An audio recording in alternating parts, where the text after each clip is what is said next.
ایک خاص واقعہ جو ہے اس کا پس منظر ہے، اس کو سمجھ لیجئے کہ یہ موضوع یہاں زیر بحث کیسے آ گیا۔ یہ تیسرا نقطہ ہے، اس کو شان نزول بھی کہتے ہیں، اور در حقیقت یہ میں اس کے لیے لفظ استعمال کر رہا ہوں پس منظر۔ اس آیت کے پس منظر میں تحویل قبلہ کا جو واقعہ ہوا ہے وہ ہے، آپ کے علم میں ہوگا کہ حضور جب تک مکے میں رہے آپ نماز ایسے پڑھتے تھے، خانہ کعبہ کے جنوبی سمت میں کھڑے ہوتے تھے جو رکن یمانی ہے، اور دوسرا وہ رکن ہے جس میں کہ حجر اسود نصب ہے۔ ان دونوں کے درمیان اگر کوئی شخص کھڑا ہوگا تو اس کو کہتے ہیں استقبال القبلتین، بیک وقت خانہ کعبہ بھی سامنے ہے اور بالکل سیدھ میں بیت المقدس بھی سامنے ہے۔ استقبال القبلتین مکے میں رہتے ہوئے ممکن تھا، اس لیے کہ اگر آپ خانہ کعبہ کے جنوب میں کھڑے ہیں تو آپ کے سامنے کعبہ ہے اور اسی سیدھ کے اندر بیت المقدس بھی ہے۔ لیکن جب آپ ہجرت فرما کر تشریف لے آئے مدینہ منورہ، اب مدینہ منورہ کے جنوب میں ہے بیت اللہ خانہ کعبہ مکہ مکرمہ، اور شمال میں ہے بیت المقدس، لہذا اب استقبال القبلتین تو ممکن نہیں۔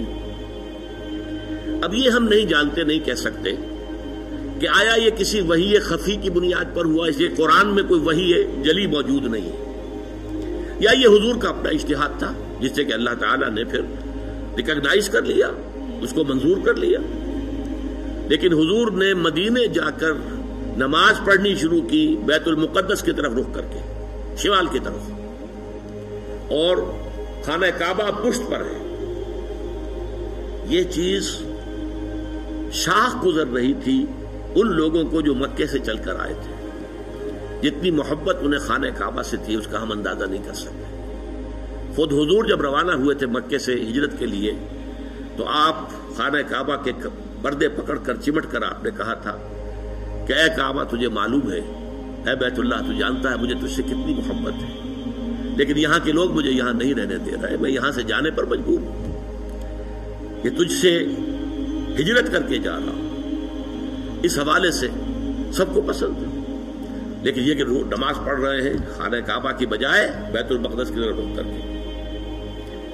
اس کے بعد 16-17 مہینے کے بعد قرآن مجید میں حکم آ گیا، قد نرى تقلب وجهك في السماء فلنولينك قبلة ترضاها فول وجهك شطر المسجد الحرام۔ اے نبی، ہم آپ کے چہرے کا بار بار آسمان کی طرف اٹھنا دیکھتے رہے ہیں۔ حضور انتظار کر رہے تھے کہ کب حکم آئے کہ ہم خانہ کعبہ کی طرف رخ کر لیں۔ اس سے میرا گمان یہ ہے کہ وحی خفی کی بنیاد پر حضور کا فیصلہ تھا۔ قرآن مجید میں جو وحی آ گئی ہے شامل ہے، اسے وحی جلی کہتے ہیں، اور حضور پر اور بھی وحی ہوتی تھی، وحی خفی جو قرآن مجید میں شامل نہیں ہے۔ بہت سی احادیث در حقیقت وہ وحی ہی پر مبنی ہے، لیکن وہ باللفظ نہیں ہے، بالمعنی ہے، اور وہ وحی جلی نہیں ہے، وحی خفی ہے۔ تو یہ معلوم ہوتا ہے وحی خفی کی بنیاد پر تھا، لیکن حضور پر بھی شاخ گزر رہا تھا اور مکے والوں پر بھی شاخ گزر رہا تھا، اور حضور بار بار آسمان کی طرف نگاہ اٹھاتے تھے کب جبرائیل آئے اور کب یہ حکم ہو کہ ہم اپنا رخ بدل دیں اور بجائے شمال کی طرف رخ کر کے نماز پڑھنے کے جنوب کی طرف رخ کر کے نماز پڑھیں۔ تو اللہ فرماتا ہے قد نرى تقلب وجهك في السماء فلنولينك قبلة ترضاها۔ اے نبی، ہم دیکھتے رہے ہیں آپ کے چہرے کا آسمان کی طرف بار بار اٹھنا، تو لیجئے ہم بدل دیتے ہیں، آپ کا چہرہ کر دیتے ہیں رخ اسی طرف جو آپ کو پسند ہے۔ فول وجهك شطر المسجد الحرام، تو اب اپنا رخ پھیر دیجئے مسجد حرام کی طرف۔ فیصلہ حکم آ گیا۔ اب یہاں نوٹ کیجئے، یہاں وہ جو مذہبی ایک خاص ذہنیت تھی جس کا میں نے پہلے ذکر کیا تھا، جن کے نزدیک ظواہر کی بہت اہمیت ہے، ہر عمل کا ایک تو ہے باطن، اس کی روح، ایک اس کا ظاہر ہے، لیکن عام طور پر جو کٹر قسم کے اور جو زیادہ سمجھدار لوگ نہیں ہوتے، ان کے اندر زیادہ اہمیت جو ہے وہ ظواہر کی ہو جاتی ہے، باطن کی طرف توجہ نہیں ہوتی، روح کی طرف جو ہے توجہ نہیں ہوتی۔ تو کچھ نہ کچھ مسلمانوں میں بھی ایسے حضرات تھے، لیکن اس سے بڑھ کر یہودیوں نے ایک طوفان اٹھا دیا۔ پہلے تو یہودی خوش تھے انہیں یہ احساس ہوا کہ محمد تو ہمارے کیمپ فالوور ہیں. جب ہمارے قبلے کی طرف رخ کر کے انہوں نے نماز پڑھنی شروع کی ہے، اس کا مطلب ہے کہ ہی از فالوئنگ اس، تو ہمارے پیروکار ہو گئے، تو جھگڑا کا ہے. لیکن اب جب آ گیا یہ کہ اپنا رخ بدل دیجئے، اب پیٹھ ہو گئی بیت المقدس کی طرف اور رخ ہو گیا خانہ کعبہ کی طرف، تو ان کے کان کھڑے ہوئے کہ یہ تو کوئی مسئلہ جو ہے کچھ اور ہے. ایک نئی امت کی تشکیل ہو رہی ہے اور ایک نئی بالکل شریعت آ رہی ہے، نئی امت جو ہے وہ وجود میں آ رہی ہے. انہوں نے اس کو ایک مسئلہ بنا لیا، پروپیگنڈے کا طوفان کھڑا کر دیا. یہ کیسے نبی ہیں جن کا قبلہ ہی معین نہیں ہے؟ 16 مہینے ادھر رخ کر کے نماز پڑھی.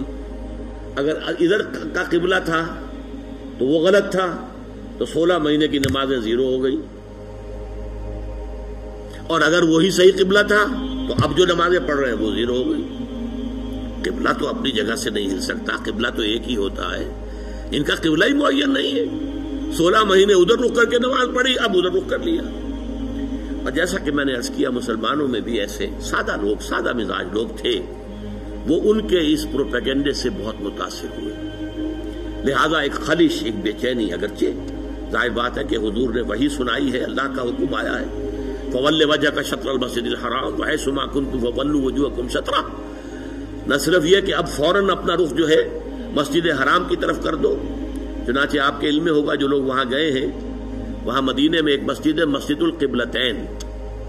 حضور ایک خاص قبیلے میں گئے ہوئے تھے، ظہر کی نماز کا وقت وہاں آ گیا، وہاں کوئی دعوت طعام تھی، ظہر کا وقت آ گیا تو کھڑے ہو گئے نماز پڑھنے کے لیے، صحابہ پیچھے کھڑے ہیں. اسی دوران میں نماز کے دوران یہ آیات نازل ہوئی. حضور نے وہی قبلہ بدلا اپنا، فَوَلِّ وَجْهَكَ شَطْرَ الْمَسْجِدِ الْحَرَامِ. اب حکم الہی آنے کے بعد تو تاخیر 1 منٹ کی بھی جائز نہیں، تو فوراً آپ نے رخ بدل لیا اور تمام نمازیوں نے بھی رخ بدل لیا. اس لیے اس مسجد میں 2 طرف محرابیں بنی ہوئی ہیں. ایک محراب جو ہے وہ شمال کی طرف ہے بیت المقدس کی طرف، اور ایک محراب ہے مکے کی طرف جنوب کی جانب. اسی لیے اس کو کہتے ہیں مسجد القبلتین، 2 قبلوں والی مسجد. لیکن یہاں حکم یہ بھی ہے وَأَيْنَمَا تَكُونُوا فَوَجُّوا، جہاں کہیں بھی تم ہو فَوَلُّوا وُجُوهَكُمْ شَطْرَهُ، اے مسلمانوں جہاں کہیں بھی ہو اپنا رخ مسجد حرام کی طرف کرو. اب ظاہر بات ہے کہ اس پر جب عمل ہو گیا تو صحابہ نے عمل تو کیا، دل میں کچھ دغدغا رہا، کچھ پریشانی رہی. خاص طور پر یہ بات کہ اگر اصل قبلہ یہ تھا اور یہ ہے جو آج ہو گیا ہے، تو پھر ہماری نمازوں کا کیا بنے گا؟ ہماری نمازیں 16 مہینے کی ضائع ہو گئی، غلط قبلے کی طرف پڑی گئی. اسی لیے اسی مقام پر کہا گیا ہے وَمَا كَانَ اللَّهُ لِيُضِيعَ إِيمَانَكُمْ، نہیں اس وسوسے کو قریب نہ آنے دو. نماز تو عین ایمان ہے، نماز ضائع ہو گئی تو ایمان ضائع ہو گیا نہیں. اس وقت حکم وہ تھا، اس پر عمل کرنا تقاضا تھا دین کا. اب حکم یہ ہے، اب اس پر عمل کرنا تقاضا ہے دین کا. نہ وہ غلط تھا نہ یہ غلط ہے. تم کسی سمت سے نہ بندھ جاؤ، تم ظاہر کے ساتھ زیادہ جو ہے اپنے آپ کو وابستہ نہ کر لو. نماز کی اصل روح، دین کی اصل روح تو کیا ہے؟ اللہ پر ایمان، اللہ کا یقین، رسول کی اطاعت، رسول کا فرمان.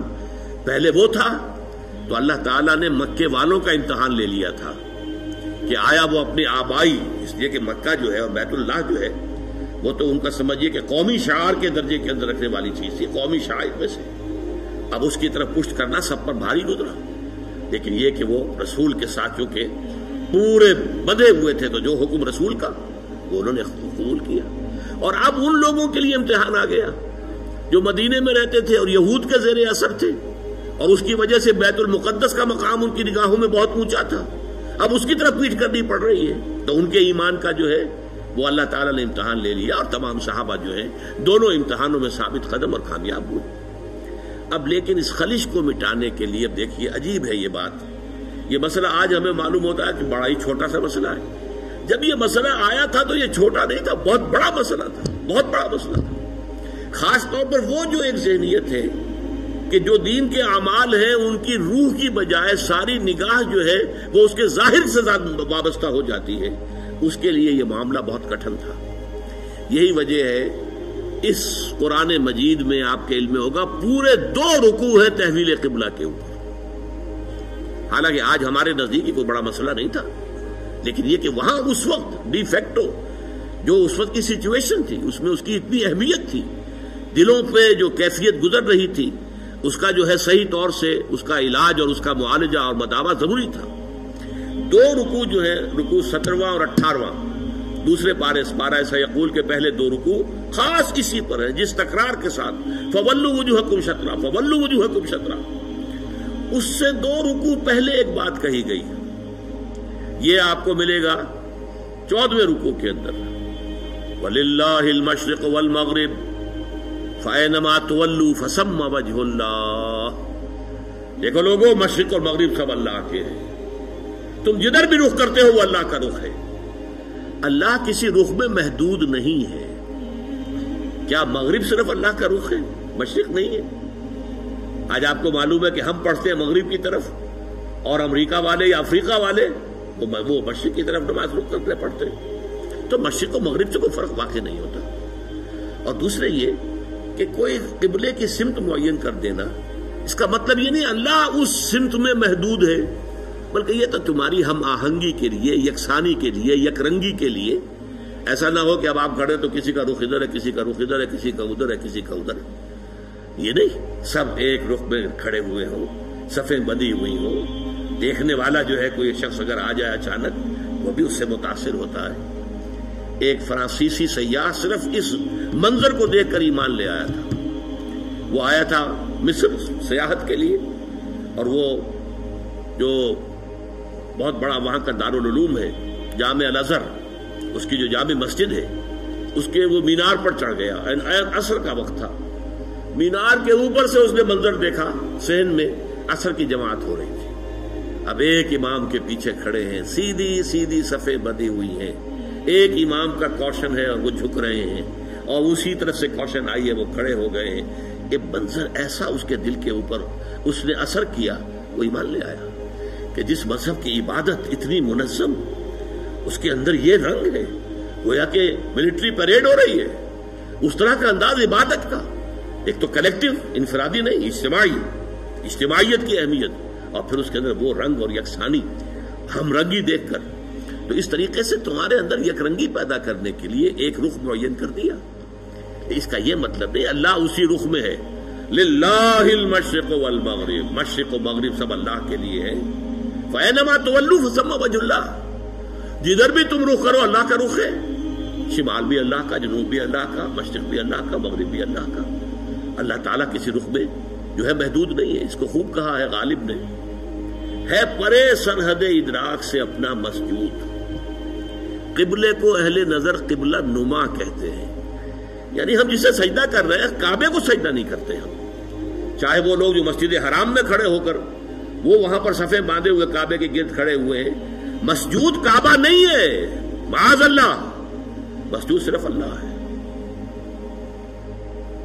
اس لیے ہے پرے سرحد ادراک سے اپنا مسجود، مسجود ہمارا جو ہے وہ تو ادراک، ہمارے عقل اور فہم اور ہمارے تخیل اور تصور سے وراء الورا ثم وراء الورا ثم وراء الورا، ہے پرے سرحد ادراک سے اپنا مسجود۔ قبلے کو اہل نظر قبلہ نما کہتے ہیں، یہ قبلہ نما ہے، اصل میں یہ ایک ڈائریکشن ہے جو معین کر دی گئی ہے، بس یہ ہے اس سے زیادہ اس کی اہمیت نہ سمجھو۔